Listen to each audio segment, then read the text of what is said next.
Hello friends, welcome to this slide. ये slide में हम देखेंगे consumer redressal dispute redressal agencies. जैसे पिछले स्लाइड में देखा था कंज्यूमर प्रोटेक्शन काउंसिल्स के बारे में हमने बात की थी, करेक्ट, जिसमें सेंट्रल था, स्टेट था, डिस्ट्रिक्ट काउंसिल था। अब इसी दौरान इसी स्लाइड में हम देखेंगे कि अगर कंज्यूमर को कहीं पे कंप्लेंट करना है तो कहां पे जाए।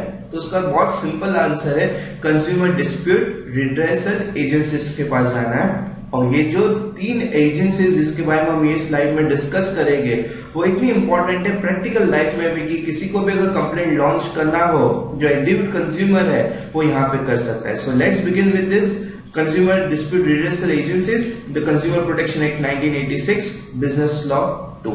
कंज्यूमर डिस्प्यूट रिड्रेसल एजेंसी ये यहाँ पे तीन कैटेगरी में बाइफर्केटेड, जैसे काउंसिल्स भी तीन कैटेगरी में बाइफर्केटेड था, वैसे रिड्रेसल एजेंसीज नाम से ही पता चलता है ये रिड्रेस करेंगे, कंज्यूमर के प्रॉब्लम्स को सॉल्व करेंगे, करेक्ट। और ये सेक्शन 9 और एक चीज इसमें ये जो है कंज्यूमर प्रोटेक्शन एक्ट जो है वो कुछ मैक्स टू मैक्स 31 से 32 सेक्शंस तक की ये है, मतलब तकरीबन लेस देन 33 सेक्शंस के अंदर तो ये वाइंड अप हो जाता है कंज्यूमर प्रोटेक्शन एक्ट।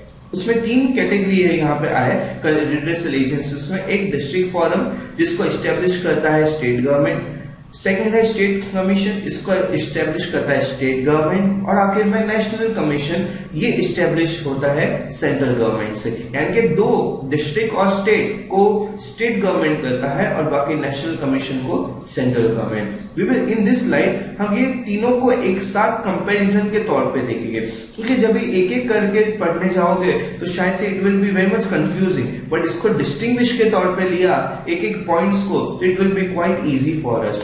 तो ये तीनों को एक साथ डिस्टिंग्विश करके पढ़ेंगे। लेट्स बिगिन विद फर्स्ट होता है कंपोजिशन, यानी कि इसमें कैसे इसका स्ट्रक्चर रहेगा, इसमें कौन प्रेसिडेंट होगा, कौन मेंबर्स होगा।